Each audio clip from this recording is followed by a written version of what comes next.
Hai semua, Assalamualaikum warahmatullahi wabarakatuh. Selamat datang kembali dalam video pembelajaran matematika online. Kali ini kita akan belajar tentang Pitagoras.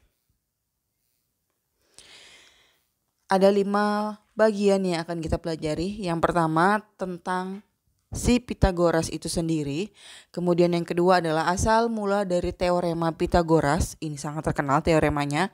Yang ketiga adalah penggunaan rumusnya. Yang keempat penggunaan contoh soalnya. Dan yang kelima nanti ada penjelasan tentang triple Pitagoras. Langsung saja masuk ke bagian yang pertama, yaitu masuk bagian penemu rumus Pitagoras. Jadi sebenarnya Pitagoras itu adalah nama seorang ilmuwan yang berasal dari Yunani. Ini fotonya.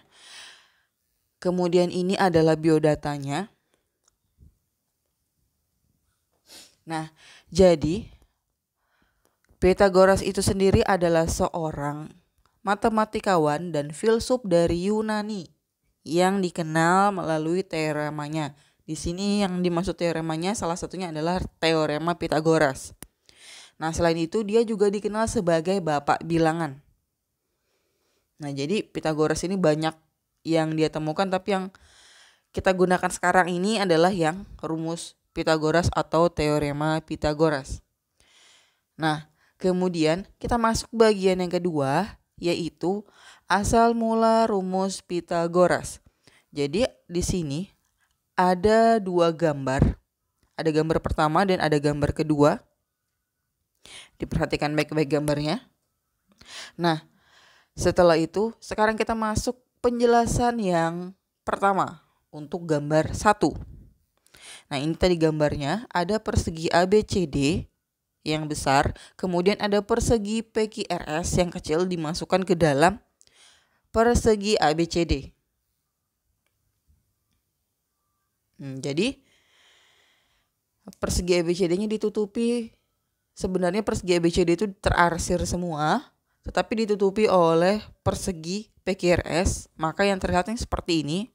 Nah, sisi persegi PQRS adalah A.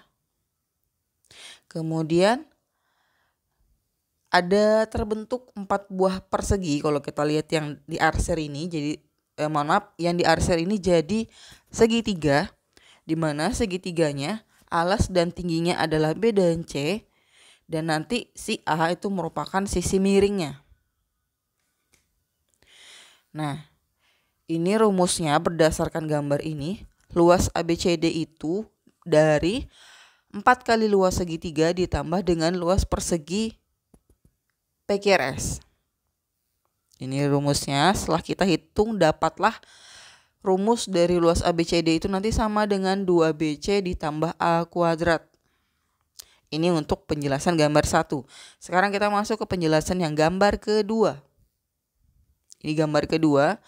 Di sini ada persegi EFGH. Nah, terbentuk dari 2 persegi panjang yang diarsir dengan panjang B dan C, dengan panjang B dan lebarnya C. Kemudian ada lagi persegi, ada 2 perseginya, ada persegi besar KMGN dan persegi kecil OFML. Nah, ini rumusnya. Jadi untuk persegi FGH ini dibentuk dari 2 kali luas persegi panjang yang diarsir itu ditambah dengan luas persegi yang besar di dalam itu ditambah dengan luas persegi yang kecil di dalam. Nah, diperoleh luas FGH-nya adalah 2BC ditambah C kuadrat ditambah B kuadrat. Nah, karena gambar 1 dan gambar 2 tadi persegi yang besar itu sama, maka ini kita samakan sehingga diperoleh A kuadrat sama dengan C kuadrat ditambah B kuadrat berdasarkan gambar. Jadi ini yang terkenal rumusnya. Nah, sekarang kita langsung masuk ke bagian teorema Pitagorasnya. Dari gambar 2 tadi dapat disimpulkan bahwa luas daerah persegi yang panjang sisinya adalah sisi miring suatu segitiga siku-siku sama dengan jumlah luas daerah persegi yang panjang sisinya adalah siku-siku segitiga tersebut. Itu kesimpulannya. Tetapi untuk teorema Pythagorasnya sendiri adalah sebagai berikut. Ini yang dikasih kotak warna kuning. Jadi untuk setiap segitiga siku-siku berlaku kuadrat panjang sisi miring sama dengan jumlah kuadrat panjang sisi siku-sikunya. Bingung ya penjelasannya? Nah, langsung ke rumus Pythagorasnya saja. Jadi berdasarkan teorema yang tadi, kita kenalan lagi dan mengingat lagi tentang segitiga siku-siku. Di sini ada segitiga siku-siku. Bagian bawah ini adalah alas, bagian samping ini adalah tinggi. Ini boleh tertukar nanti kalau dalam penerapan di soal. Kemudian yang miring ini nanti namanya adalah sisi miring atau hipotenusa, atau nanti dibilang sisi terpanjang. Karena sisi miring dari sebuah segitiga itu selalu lebih panjang dari dua sisi lainnya.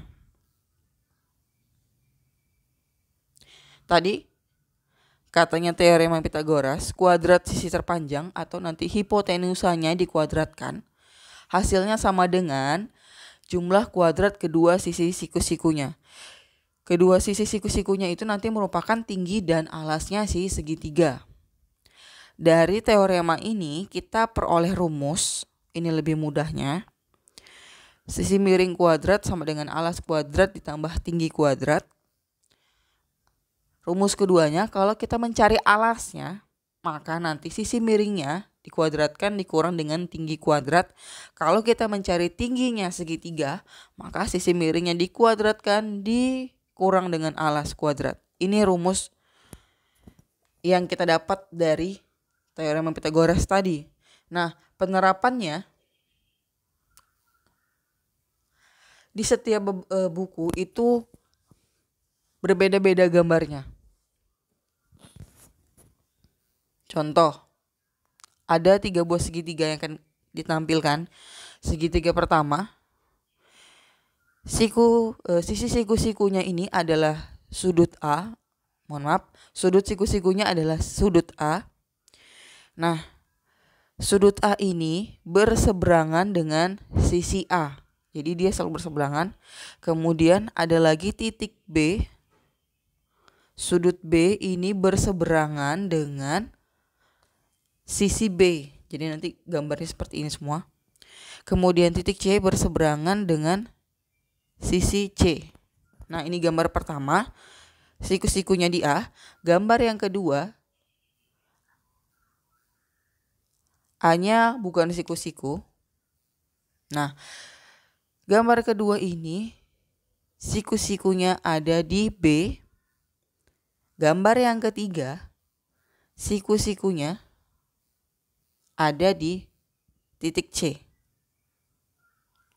Perhatikan baik-baik gambarnya, ada gambar 1, 2, dan 3.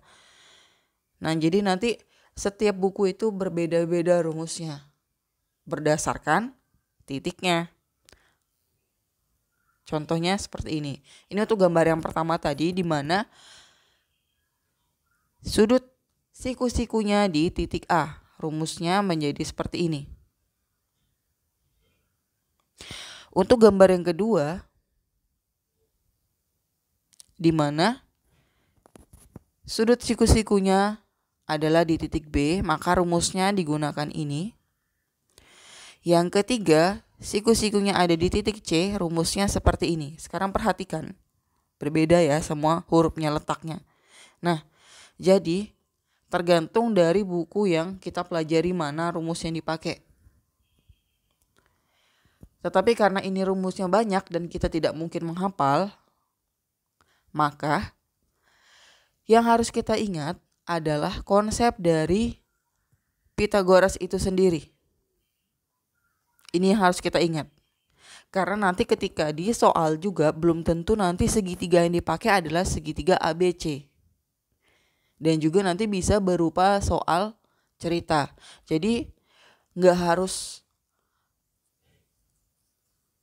tidak harus pas dengan rumus yang ada di buku. Yang penting kita harus ingat konsepnya yang ini. Nah, ini nanti boleh dicatat di bukunya. Nah, ingat nanti harus disesuaikan lagi soalnya dengan rumusnya. Untuk lebih mudahnya, kita langsung masuk ke contoh dari soal Pythagoras. Contoh soal yang pertama, ada suatu segitiga siku-siku ABC, siku-sikunya di C, maka panjang AC, jika diketahui panjang AC-nya 7 cm dan panjang BC-nya adalah 24 cm, tentukan dari sisi AB atau panjang AB. Jadi kalau ada soal seperti ini, untuk lebih mudahnya kita buat sketsanya dulu. Di sini ada segitiganya, kita baca lagi redaksi yang di atas. Siku-siku di titik C, maka sudut siku-sikunya nanti harus huruf C, tidak boleh huruf yang lain. A dan B boleh tertukar. Di sini kita taruh A-nya di atas, B-nya di bawah, tapi kalau mau ditukar juga boleh. Yang penting siku-sikunya harus di C. Nah, kita masukkan yang diketahui. AC itu berupa tinggi, tingginya tadi adalah 7 cm. BC-nya ini berupa alas, maka alasnya panjangnya adalah 24 cm. Ini berdasarkan soal. Nah, kemudian ditanya adalah sisi miringnya, karena AB sisi miring. Jadi, untuk lebih mudah menjawab, kita tuliskan dulu rumusnya. Ini berdasarkan yang tadi, yang saya bilang yang konsep yang harus diingat. Nah, sisi miringnya adalah AB, kita masukkan AB kuadrat. Alasnya adalah BC, kita ganti dengan BC kuadrat. Tingginya tadi adalah AC, maka kita ganti dengan AC kuadrat. Setelah itu, kita masukkan semua angka-angkanya yang ada. Berarti BC-nya dan AC-nya kita ganti. 24 kuadrat ditambah 7 kuadrat. Kemudian kita hitung 24 kali 24 adalah 576. 7 kuadrat atau 7 kali 7 adalah 49. Kemudian kita hitung sehingga AB kuadrat adalah 625. Ini belum selesai. Sekarang kita cari akar kuadrat dari AB. Kita buat bentuk akar seperti ini. Ingat kalau sudah kita cari akarnya ini tidak boleh ada AB kuadrat. Jadi AB sama dengan akar kuadrat gitu. Jadi nggak boleh ada pangkat 2 lagi di sini. Akar kuadrat dari 625 adalah 25. Sehingga dari segitiga nomor 1 ini kita dapat bahwa panjang sisi AB-nya adalah 25 cm. Lanjut soal yang kedua. Nah, di sini ada suatu segitiga siku-siku KLM digambarkan seperti di bawah ini. Siku-sikunya ada di sudut L, di mana KM-nya kita tulis yang diketahui.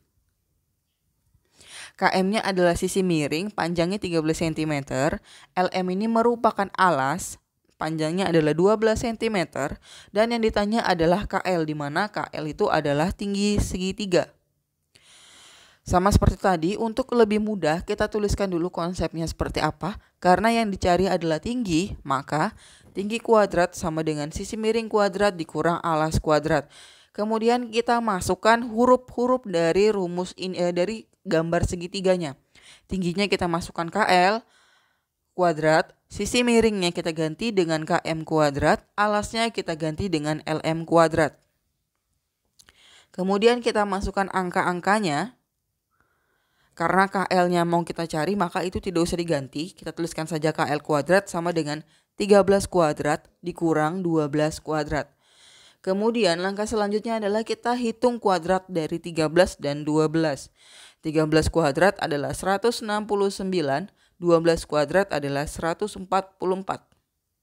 Ini kita kurangkan sehingga KL kuadrat diperoleh 25. Ingat, ini KL-nya masih kuadrat, maka harus kita ganti, kita cari KL-nya saja atau akar kuadrat dari 25. Sehingga kita tulis seperti ini. Maka akar kuadrat dari 25 adalah 5. Dapat kita simpulkan bahwa panjang sisi KL atau tingginya segitiga ini adalah 5 cm. Jadi ini masih soal biasa tetapi pengerjaannya seperti ini. Sekarang kita masuk ke contoh soal yang ketiga. Ini adalah soal cerita. Disebutkan bahwa sebuah kapal nelayan berlayar ke arah utara sejauh 15 km. Kemudian kapal berubah arah menuju ke barat sejauh 8 km dan berhenti. Pertanyaannya adalah jarak terdekat dari kapal semula berlayar sampai dia berhenti. Jadi kalau kita gambarkan, ini ke utara, kemudian ke barat, kemudian yang harus kita cari adalah yang ini. Garis warna biru muda itu adalah jarak terdekatnya sebenarnya. Nah, jadi membentuk sebuah segitiga siku-siku kurang lebih seperti ini. Nah, di sini tidak menggunakan huruf tidak apa-apa. Nanti bingung mau naruh huruf yang mana. Jadi, lebih mudahnya langsung kita tuliskan diketahui ditanyanya. Tadi ke utara arahnya sejauh 15 km. Ke barat sejauh 8 km semua. Jadi di sini ini kilometer semua. Nah, bolehkah ini tertukar? Jadi tingginya 8 cm dan alasnya 15 cm boleh. Kalau yang ini boleh tertukar selama sisi miringnya tidak terganggu. Yang penting tidak tertukar dengan sisi miring, itu aja intinya. Nah, jadi untuk soal ini saya pilih tingginya 15 km dan alasnya nanti 8 km. Kemudian yang ditanya adalah jarak terdekatnya atau bisa dikata sisi miring.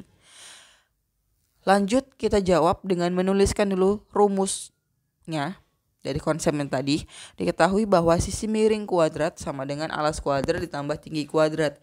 Sisi miringnya tadi adalah jarak terdekatnya, alasnya tadi berupa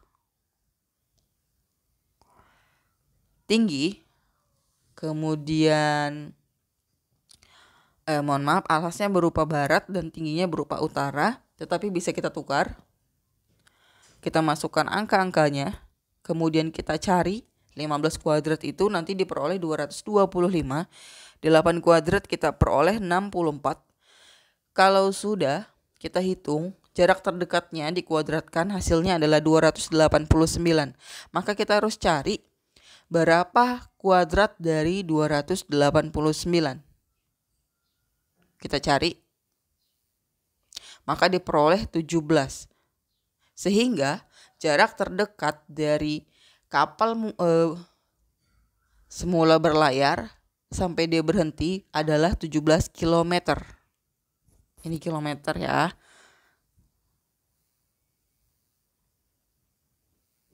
Kilometer. Nah, kita sudah belajar contoh-contohnya, sudah ada 3 contoh. Sekarang kita masuk ke triple Pythagoras. Nah, jadi triple Pythagoras itu merupakan kelompok 3 bilangan asli yang memenuhi ketentuan sebagai berikut. Kuadrat bilangan terbesar sama dengan jumlah kuadrat bilangan lainnya. Jadi intinya, triple Pythagoras itu adalah angka-angka. 3 buah angka yang kalau dihitung nanti hasilnya membentuk si segitiga siku-siku seperti yang sudah pernah kita hitung 3 yang tadi. Nah, jadi triple Pythagoras itu terkenal ada beberapa pasang. Yang pertama ada 3, 4, 5. Yang kedua ada 5, 12, 13. Yang selanjutnya ada 7, 2, 4, 2, 5. Ini pasangannya, jadi tidak boleh tertukar. Ada 8, 15, 17, 9, 40, dan 41. Dan seterusnya berlaku juga untuk kelipatannya. Jadi angka terbesar yang paling belakang itu yang saya beri warna biru itu adalah sisi miringnya.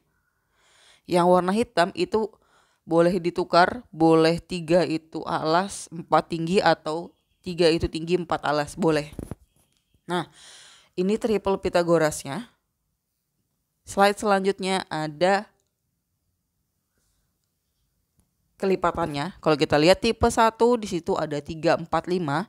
Kalau kita kali 2 hasilnya nanti adalah 6, 8, dan 10. Kalau 3, 4, 5 kita kalikan 3, hasilnya nanti 9, 12, dan 15. Kita kalikan 4 nanti hasilnya 12, 15, 20, dan seterusnya. Begitu juga dengan tipe 2, tipe 3, dan tipe 4. Yang sudah kita hitung tadi ada di tipe 2, tipe 3, dan tipe 4. Nah, penerapannya seperti ini. Di sini ada sebuah segitiga. Nah, kalau salah satu sisinya 4, kita cari di kotak yang tulisannya warna biru, maka pasangannya adalah 3, 4, dan 5. Di mana 5 adalah sisi miringnya. Jadi kalau nanti ditanya 3 sama 4 berarti satunya pasti 5. Kemudian soal yang kedua, di sini ada 12. Kita lihat lagi di tulisan yang warna 12 yang warna biru. 12 itu berteman dengan 5, 12, dan 13. Berarti sisi satunya atau sisi tingginya adalah 5, sisi miringnya pasti 13. Gambar yang ketiga, di sini ada angka 24. Kita lihat 24 itu ada di tipe 2, bagian yang kedua, 10, 24, 26, atau di tipe 3, 7, 24, 25. Kita sudah pegang angka 24, kita lihat lagi. Ada 7. Ternyata 7 dan 24 kita lihat lagi di tabel, ternyata 7 dan 24 ada di tipe 3 warna biru. Sehingga nanti sisi miringnya pasti 25. Gambar yang keempat, di sini ada angka 15. 15 itu ada di tipe 1 dan tipe 4. Coba perhatikan, tipe 1 nomor 3 dan tipe 4 nomor 1 yang warna biru. Kita sudah punya angka 15, ada di tipe 2 juga yang nomor 3. Nah, sekarang kita lihat angka satunya adalah 8. 8 dan 15 kita cari di kotak ini, maka dia ada di tipe 4. Maka pasangan selanjutnya pasti sisi miringnya 17. Nah, ini adalah penggunaan teorema Pitagoras. Ini semua dari tulisan yang warna biru masih. Jadi angka terbesar itu pasti di sisi miring dan dia boleh ditukar. Dua sisi yang lainnya, alas tingginya boleh ditukar-tukar angkanya.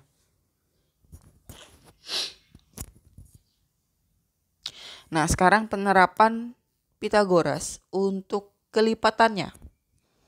Contoh, yang pertama di sini saya punya angka 6 dan 8. Kalau kita cari 6 dan 8 di kotak itu, kita lihat di tipe 1 ada 6 dan 8, maka teman satunya atau sisi miring pasti 10. Kalau kalian hitung dengan kuadrat-kuadrat yang tadi sama hasilnya. Gambar yang kedua, contoh yang kedua. Di sini ada angka 15 dan ada angka 12. 15 dan 12 itu ada di tipe 1. Tapi kita lihat di sini 12 dan 15 itu ada dua angka ya. Ada di nomor 3 dan nomor 4 tipe 1. Kalau kita lihat di sini yang diketahui tadi tingginya 12 dan alasnya 15. Maka yang harus kita cari adalah sisi miring. Ingat, sisi miring itu selalu di paling belakang sini. Ini sisi miring. Maka 12 dan 15 sisi miringnya pasti 20. Untuk gambar yang ketiga, di sini ada angka 12 dan ada angka 10. Kita lihat di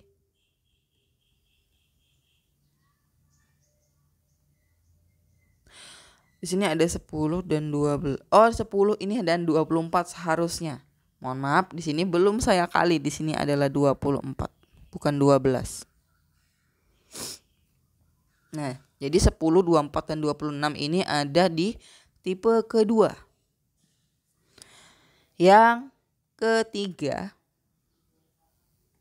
ada 14 dan ada 48. Langsung kita lihat ke tipe ketiga. Maka sisi miringnya adalah 50. Nah, ini adalah penggunaan teorema Pitagoras mohon maaf, penggunaan triple Pythagoras. Jadi kalau angkanya sudah ada yang di dalam kotak itu, maka tidak perlu kita cari angka selanjutnya. Nah, tetapi jika ada segitiga di sini saya buat yang sedikit berbeda. Nah, andai kata di sini ada 8 cm dan di sini ada 11 cm, maka kalau kita mau cari sisi miringnya, kita harus menggunakan hitungan manual. Tidak ada dalam tabel triple Pythagoras. Maka nanti kita mencarinya harus menggunakan sisi miring kuadrat sama dengan alas kuadrat ditambah tinggi kuadrat. Dan nanti hasilnya bukan berupa bilangan bulat, ya biasanya masih berbentuk akar. Kapan-kapan kita coba. Nah, sekian penjelasannya tentang Pythagoras sampai di triple Pythagoras. Semoga paham. Nah, kita akan ketemu pada video pembelajaran matematika yang selanjutnya. Sampai jumpa.